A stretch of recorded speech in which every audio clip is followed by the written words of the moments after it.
And it came about in the days of Amraphel, king of Shinar, Arioch, king of Elasar, Chedorlaomer, king of Elam, and Tidal, king of Goyim, that they made war with Bera, king of Sodom, and with Birsha, king of Gomorrah, Shinab, king of Admah, and Shemeber, king of Zeboim, and the king of Bela, that is, Zor.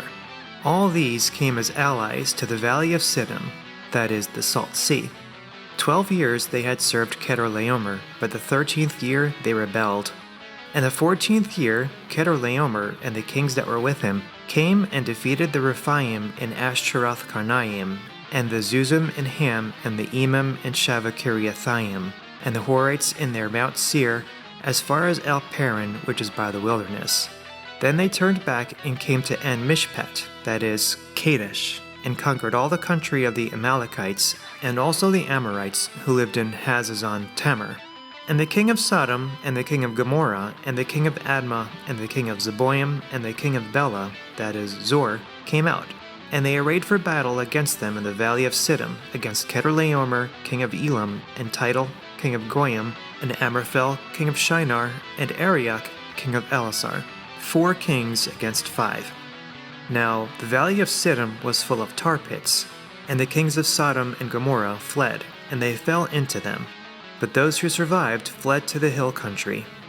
Then they took all the goods of Sodom and Gomorrah and all their food supply and departed.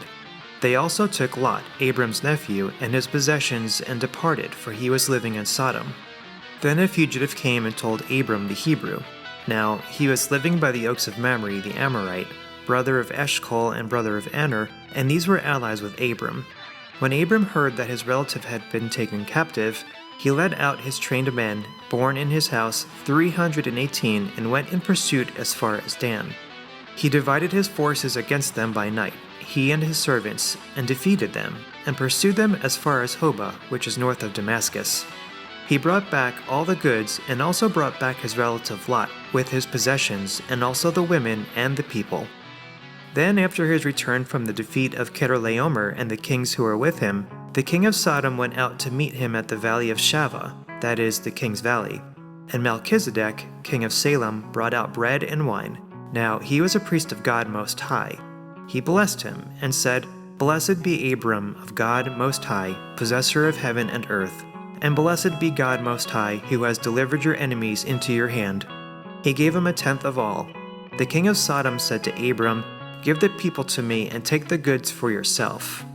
Abram said to the king of Sodom, I have sworn to the Lord God Most High, possessor of heaven and earth, that I will not take a thread or a sandal thong or anything that is yours, for fear you would say, I have made Abram rich. I will take nothing except what the young men have eaten, and the share of the men who went with me, Aner, Eshcol, and Mamre. Let them take their share.